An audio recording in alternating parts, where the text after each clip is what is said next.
여러분은 삶의 자리에서 어떤 관계를 맺으며 살아가고 계십니까? 우리의 삶을 정의하는 많은 단어들이 있을 것입니다. 저는 우리의 삶을 정의할 때 관계라고 정의해 보려고 합니다. 그러니까 우리의 삶은 관계라는 것이죠. 우리는 태어나서부터 죽을 때까지 참 많은 관계를 맺으면서 살아갑니다. 그리고 그 관계 안에서 또한 삶을 살아가죠. 태어나서 부모와 자녀라는 관계로 삶을 시작합니다. 그리고 가족이라는 관계 안에서 살아가게 되죠. 점점 이 관계의 영역들은 넓어지기 시작합니다. 친구를 사귀고 또한 스승과 제자라는 관계를 맺으면서 살아갑니다. 그리고 사랑하는 사람, 연인이라는 관계를 맺으면서도 살아가죠. 상사와 부하, 이해관계를 맺으면서도 살아갑니다. 이렇게 우리는 삶의 자리에서 수많은 관계를 맺으며 관계 안에서 살아가게 됩니다. 그렇기 때문에 인간이라는 단어는 이것을 참 잘 표현해주는 단어라고 생각합니다. 사람 인자와 사이 간자, 사람과 사람 사이라는 것이죠. 다시 말해 사람은 서로 관계를 맺으면서 살아간다는 것입니다. 이런 관계가 순기능적일 때는 괜찮습니다.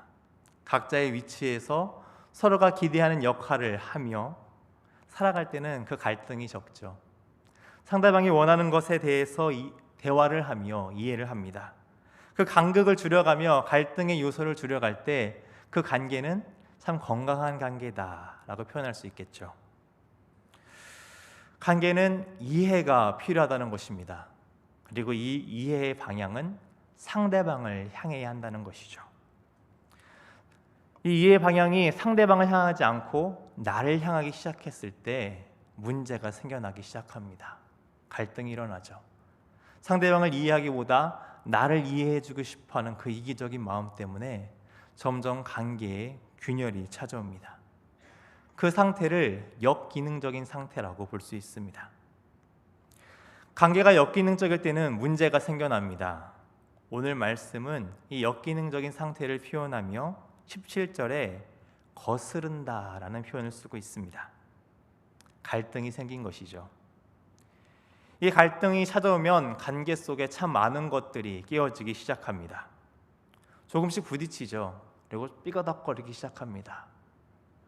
물론 이 이해관계와 같이 쉽게 단절할 수 있는 관계라면 괜찮습니다. 맞지 않으면 그 관계를 단절하고 새로운 이해관계를 찾으면 되니까 말이죠. 근데 쉽지 않은 관계들이 있습니다.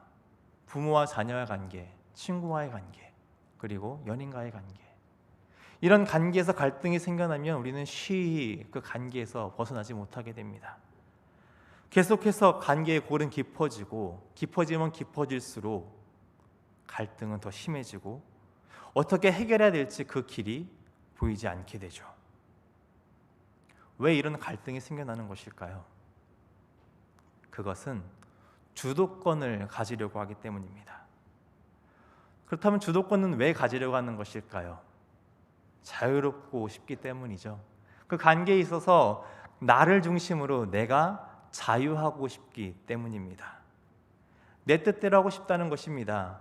그 이해의 방향이 나를 향해 있기 때문에 상대방이 나를 무조건적으로 이해해 주길 바랍니다. 그 상태에서 관계를 유지하려고 하다 보니 상대방은 지치게 되죠. 점점 힘들게 됩니다. 그리고 그런 관계가 지속되면 지속될수록 그 관계는 점점 회복할 기미가 보이지 않게 됩니다.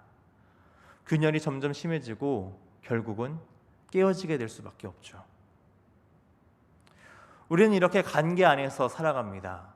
순기능적인 모습으로 건강한 관계를 맺기도 하지만 때론 이렇게 역기능적인 관계를 맺으며 서로에게 상처를 주고 아픔을 주기도 합니다. 여러분은 어떤 모습으로 관계를 맺고 싶어 하십니까? 답은 뻔하죠. 다들 순기능적인 그런 건강한 관계를 맺으면서 아주 행복한 삶을 살아가고 싶을 것입니다. 그런데 이렇게 뻔한 답을 앞두고 우리는 계속해서 오답을 고른다는 것입니다. 그 건강한 관계가 좋다는 걸 알지만 자꾸 내 마음속에 있는 그 이기심이 역기능적인 관계로 우리를 끌고 간다는 것이죠. 그런 관계들 중에서, 수많은 관계들 중에서 가장 중요한 관계가 있습니다. 바로 우리 하나님과의 관계입니다. 이 관계가 한때 깨어졌었죠. 바로 죄 때문입니다. 욕심이 사람 마음 가운데 찾아왔습니다. 내가 하나님과 같이 되고 싶은 그 마음이 찾아와서 하나님의 말씀을 잊게 했습니다. 그래서 결국 하나님과의 관계가 단절되게 되었죠. 하지만 하나님께서는 그것을 가만히 보고 계시지 않으셨습니다. 예수님을 보내셔서 다시금 그 관계를 회복하셨죠. 다시금 하나님과의 그 친밀한 관계의 문이 열리게 되었습니다. 이 놀라운 관계에 우리들이 초대받게 되었죠. 모든 관계 중에서 이 하나님과의 관계는 가장 중요한 관계입니다. 이 관계에 우리의 모든 것이 달려있다고 해도 과언은 아닐 것입니다. 이 중요한 관계, 이 하나님과의 관계가 요즘 여러분은 어떠하십니까? 기쁨의 관계가 되어서 친밀하게, 그리고 계속해서 하나님과 이 사귐을 나누고 싶은 관계를 맺고 계십니까? 아니면 조금 어렵고 앞에 나서기 조금 마음이 불편하신 관계를 맺어가고 계십니까? 앞서 말했다시피 우리 관계가 순기능적인 역할을 하고 있다면 하나님과의 관계 역시 참 행복한 관계를 맺어갈 것입니다. 하나님과 친밀한 관계를 맺으며 하나님께서 원하시는 대로의 삶을 살아가며 이 땅에서 천국을 맛보면서 살아가겠죠. 하나님이 주시는 그 기쁨과 평안이 충만한 상태를 이 땅에서 살아갈 것입니다. 그런데 자꾸 이 하나님과의 관계에 있어서 역기능적인 모습이 발견된다는 것이 문제입니다.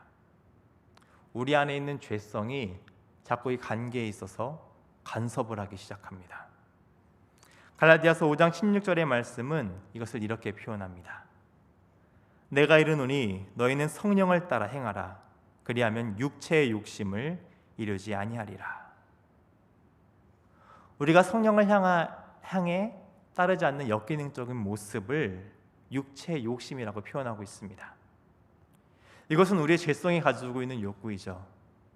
우리의 옛사람이 습관이 가진 버릇입니다. 버려야 할 것이죠. 그런데 자꾸 이런 욕심과 모습들이 드러나게 됩니다. 그러다 보니 하나님과의 관계에 있어서도, 그리고 하나님께서 허락하신 이 공동체에서의 관계에 있어서도 이런 육체의 욕심 때문에 자꾸 균열이 일어나게 됩니다. 그리고 그 균열은 계속해서 깊어지게 되죠. 이 균열은 왜 생겨나는 것일까요? 그것은 종교적인 일을 드러내고 싶은 욕심 때문이라고 할 수 있습니다. 갈라디아 교회 상황을 보자면 율법에 관한 것이죠. 오늘 본문의 앞선 갈라디아 말씀을 보면 할례에 대한 논쟁이 나옵니다. 5장 4절의 말씀을 함께 보겠습니다. 율법 안에서 의롭다함을 얻으려 하는 너희는 그리스도에게서 끊어지고 은혜에서 떨어진 자로다. 그러니까 지금 이 갈라디아 교회 가운데 율법 안에서 의롭다함을 얻으려는 자들이 있었다는 것이죠. 그들은 교회 안에서 이렇게 이야기합니다. 율법을 온전히 행해야지만 하나님과의 관계 역시 온전해질 것이다 라면서 이야기하고 있는 것이죠. 신약시대 속에서 이들은 누룩과 같은 사람들이었습니다. 솔직히 말해서 이들은 그 자신들조차도 이 짐을 온전히 지고 있지 못했죠. 그렇게 온전히 질 수 없는 짐들을 남에게 지게 하면서 교회를, 그리고 공동체를 아프게 하던 사람들이었습니다. 예수님께서도 누가복음의 말씀을 통해 이들에게 화를 선포하십니다. 누가복음 11장 46절의 말씀입니다.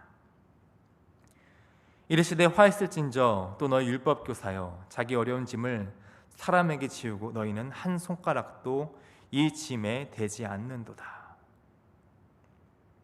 자신들은 경건한 척합니다. 율법을 잘 지키는 척. 겉으로는 그럴듯하게 보이죠. 행위로 드러나는 겉모습을 통해 자신은 이렇게 하나님 안에서 건강한 모습을, 건강한 관계를 보이면서 살아가고 있다고 자랑하고 있습니다. 그런데 이런 사람들의 특징이 있다는 것입니다. 자신의 의를 드러내기 위해 이 목이 뻣뻣해진다는 거죠. 숙이지 않습니다. 그들의 마음 가운데 교만이 찾아옵니다. 3월의 말씀은 교만에 대해서 참 여러 가지 말씀을 하죠. 그 중에서 관계에 대한 것도 있습니다. 잠언 13장 10절의 말씀입니다. 교만에서는 다툼만 일어날 뿐이라 권면을 듣는 자는 지혜가 있느니라. 지혜의 말씀은 교만이 있는 곳에 다툼이 있다고 이야기합니다. 지금 이들은 갈라디아 교회 가운데 다툼을 일으키고 있죠. 율법으로 구원을 이루려고 하고 있습니다. 그 모습으로 다른 사람들을 억누르고 그 위에 서려고 하고 있죠. 그 교회 공동체 내에서 주도권을 자신들이 잡고 싶었기 때문입니다. 그렇게 다른 사람들을 억누르며 주도권을 가져들려는 이 모습, 그런데 이것을 다시 보면 하나님 위에 서려는 모습입니다. 지금 이들이 말하는 것, 율법, 할례가 필요하다는 것은 예수님만으로는 부족하다는 것이죠. 예수님만은 부족하니까 너희들이 할례를 받아야 한다는 것입니다. 종교적인 이가 더 필요하다는 것이죠. 그 교만이 공동체 속에 들어와 균열을 일으키기 시작합니다. 하나님께서 주신 그 말씀을 가지고 그들 입맛대로 해석하며 도리어 하나님을 거스르는 일에 사용하고 있다는 것이죠. 그들 스스로가 주도권을 갖고 싶었기 때문입니다. 하나님의 생각보다는 내 생각으로 하나님의 말씀을 그 입맛대로 이용합니다. 율법주의라는 잣대를 휘두르며 다른 사람들을 억누르고 그 관계를 깨짓게 하고 있습니다. 그렇게 하나님보다 높아지려는 교만의 마음에 그들은 넘어져 있는 상태입니다. 하나님과의 관계의 금은 더욱 깊어지고 있는 상태인 것이죠. 그 다음으로 금이 생기는 이유는 버려야 할 것을 놓지 못하는 욕심이 있기 때문입니다. 앞서서 이야기한 우리 마음 가운데 있는 죄성, 그리고 옛사람들의 모습이죠. 바울은 이것을 오늘 말씀에서 이렇게 표현하고 있습니다. 본문 17절의 말씀입니다. 육체의 소욕은 성령을 거스르고 성령은 육체를 거스르나니 이들이 서로 대적함으로 너희가 원하는 것을 하지 못하게 하려 함이니라. 이 육체의 소욕은 자꾸 하나님과 거스르려는 속성이 있습니다. 하나님과 자꾸 갈등을 일으키는 것이죠. 이것들이 없어지면 좋겠는데 참 끈질깁니다. 우리 주님으로 고백하며 이제 그리스도인으로서 새 사람을 살아가려고 하지만 이 죄성, 이 옛사람의 습관이 계속해서 우리를 흔든다는 거죠. 우리의 마음 가운데서 결코 이것을 놓지 못하게 합니다. 우리는 이 문제 앞에서 얼마나 많이 넘어지고 쓰러졌습니까? 그렇게 하나님 앞에 기도하며 이것들 앞에서 벗어나기를 얼마나 간구하셨습니까? 사탄은 이 문제를 가지고 참 교묘하게 접근합니다. 하나님과의 관계를 어떻게 해서 악화시키기 위해서 이 문제를 참 잘 이용하죠. 여기서 나는 태어나서 지금까지 한 번도 죄를 지어보지 않은 적이 있다라고 말씀하실 분 있으신가요? 아마 없으실 것입니다.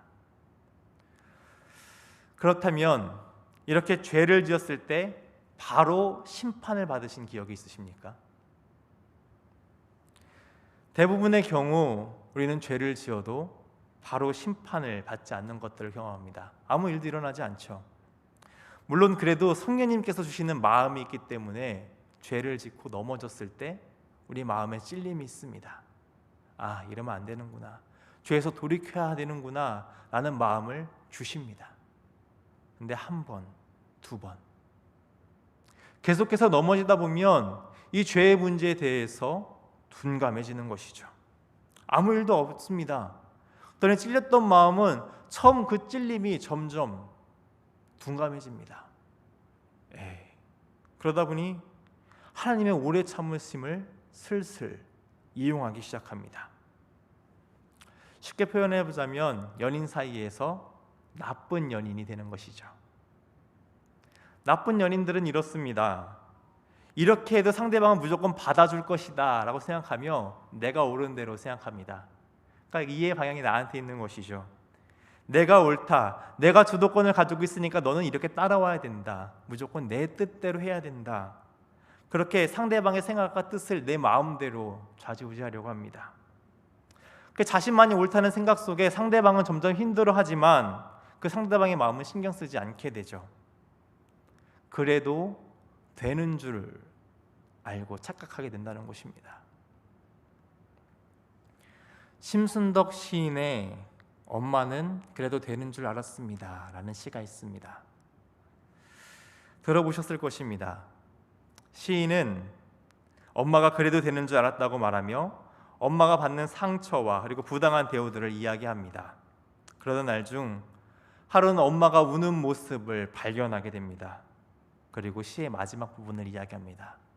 지금 화면에 나오는 시입니다. 제가 읽도록 하겠습니다. 엄마는 그래도 되는 줄 알았습니다. 외할머니 보고 싶다. 외할머니 보고 싶다. 그것이 그냥 넋두리인 줄만.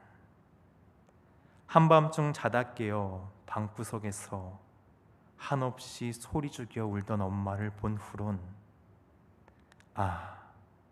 엄마는 그러면 안 되는 것이었습니다. 우리는 하나님께 어떻게 대하고 계십니까?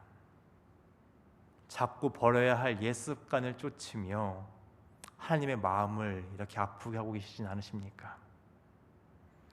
하나님께서 무조건 받아주실 것이라고 생각하며 그 하나님의 마음을 나도 모르게 이용하고 있지는 않으십니까? 그러면 안 되는 것이죠. 그런데 그러면 안 된다는 것을 알매도 자꾸 그것을 잊습니다. 그래서 하나님과의 관계에 있어서 그 균열이 계속해서 커지게 되는 것이죠. 아무리 작은 균열이라도 우리는 그것을 그냥 두어서는 안 됩니다.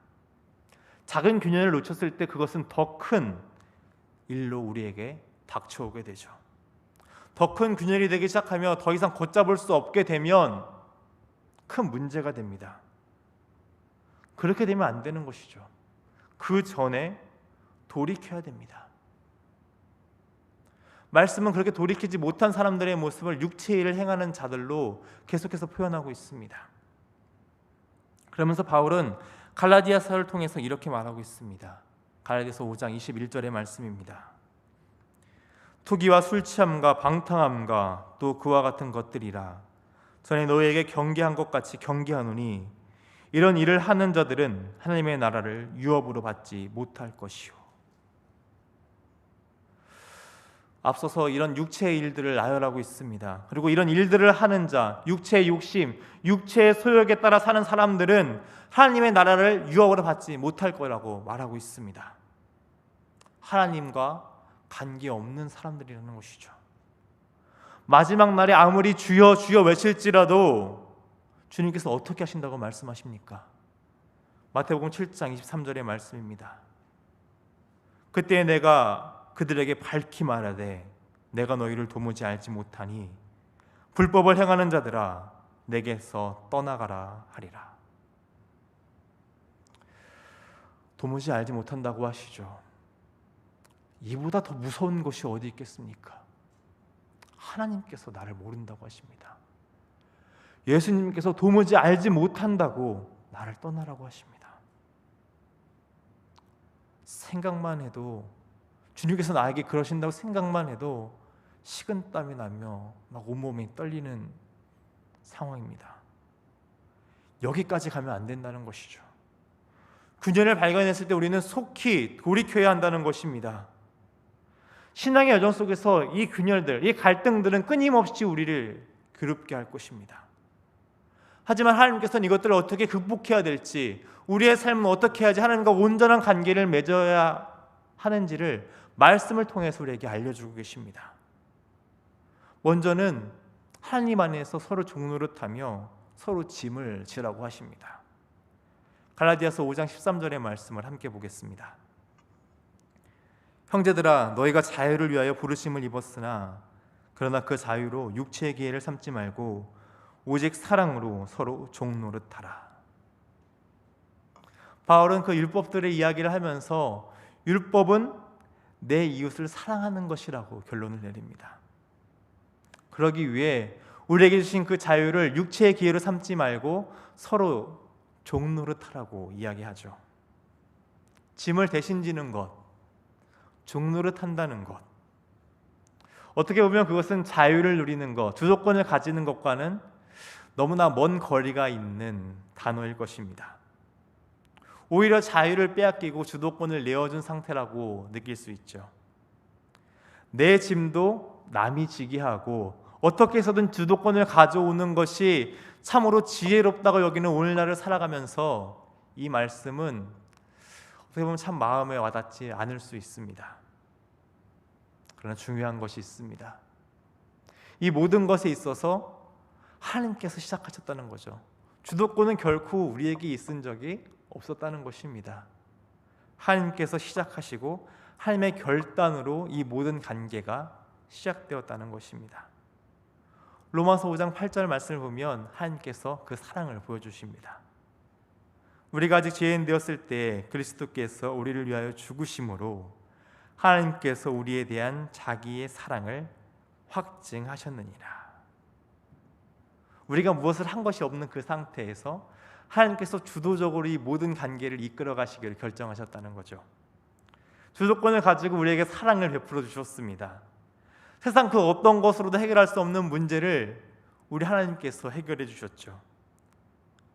죄로 인해 그 모든 깨어졌던 것에서, 그 억눌렸던 것에서 우리를 자유케 하셨습니다. 다시 하나님과의 그 친밀한 교제를 누리며 온전한 사랑의 관계를 우리를 부르셨죠. 그러면서 그 사랑 안에 살아가며 그 사랑의 모습을 닮아가는 자들로 우리를 부르셨습니다. 그 모습이 바로 예수님의 모습이죠. 예수님께서 그 공생애를 살아가시면서 그 모습을 손수 보여주셨습니다. 섬기의 모습, 대신 죽으신 그 놀라운 희생의 모습을 우리에게 보여주셨죠. 겉으로 보이는 종교적인 모습을 내세우며 교만으로 다른 사람들을 내 마음대로 휘두르려는 것이 아니라 사랑으로 품는 모습들을 보여주셨습니다. 세상의 가치를 여전히 쫓는 모습을 버리라고 말씀하시는 거죠. 그것들은 여전히 육신의 종으로 사는 것이라고 말씀은 우리에게 전하고 있습니다. 그러나 하나님 안에서 서로 종노릇하며 짐을 지는 이 모습은 참된 자유의 모습이라고 우리에게 전하고 있습니다. 역설적이게도 이 종노릇하며 희생하며 섬기는 모습이 참된 자유의 모습, 하나님 안에서 놀라운 관계가 회복되는 모습이라고 말씀은 전하고 있는 것입니다. 하나님 안에서 참된 자유를 누리는 삶을 살아가게 됩니다. 그러면서 내 삶이 점점 하나님을 닮아가기 시작하죠. 여러분, 사랑하면 닮지 않습니까? 내 사랑하는 하나님, 내 사랑하는 그 주님의 모습을 점점 나 또한 닮아가기 시작합니다. 그러니 그 사랑의 모습으로 섬기기 시작하죠. 그 사랑이 내 삶에 스며들어서 다른 사람에게도 흘러가는 일에 온 힘을 다하게 됩니다. 이렇게 내 삶이, 그리고 내 주위가 하나님의 사랑이 풍성한 그곳으로 변하게 된다는 것입니다. 이렇게 하나님께서 주도권을 가지고 행하신 이 일에 동참하는 것, 그렇게 하나님의 마음을 품고 살아갈 때 우리는 우리의 삶의 자리에서 참된 자유를 누리며 하나님과의 온전한 관계를 누릴 수 있다고 말씀은 전하고 있습니다. 그 다음은 성령이 인도하는 대로 행하라고 하고 있습니다. 갈라디아서 5장 18절의 말씀을 함께 보겠습니다. 너희가 만일 성령의 인도하시는 바가 되면 율법 아래에 있지 아니하리라. 보통 주도권이 있는 사람이 인도자의 역할을 맡게 됩니다. 다르게 표현하자면 내가 인도를 받는다는 것은 다른 사람에게 내 주도권을 내어주었다는 것이죠. 누군가의 인도를 받을 때 우리는 우리 마음대로 할 수 없게 됩니다. 인도자의 목적과 이도에 따라갈 수밖에 없게 되죠. 그래서 우리는 자꾸 주도권을 놓지 않으려고 합니다. 내가 잡고 내가 어떻게 해서 내 삶을 이끌어 가려고 하죠. 왜요? 그러면 덜 불안할 것 같기 때문입니다. 다른 사람에게 끌려가면 불안하다는 거죠. 그래도 내가 하면, 내 목적과 내 생각대로 하면은 그나마 좀 덜 불안할 것이라는 그 욕심이 자꾸 찾아오기 때문입니다. 그래서 내가 자꾸 드러나려고 합니다. 하나님 앞에서도 마찬가지죠. 우리는 이렇게 고백합니다. 하나님께서 나를 인도하심을 믿습니다. 그리고 나는 그 인도하심에 순종할 것입니다. 그렇게 고백하지만 자꾸 우리 마음 가운데 불안한 마음이 찾아옵니다. 그렇게 해도 될까? 정말 하나님께서 해주실까? 그 불안한 마음이 자꾸 내 생각과 내 뜻이 드러나면서 하나님의 뜻과는 다른 선택들을 하게 된다는 거죠. 다시 내가 주도권을 잡고 내가 내 삶을 인도하려고 합니다. 그런데 그렇게 했을 때 여러분 잘 되셨습니까? 하나님의 인도하심을 내려놓고 내 뜻대로 내 삶을 인도했을 때 잘 되셨다고 하더라도 그것은 그것대로 정말 큰 문제입니다. 하나님과의 관계가 더 깊이 단절되기 때문이죠.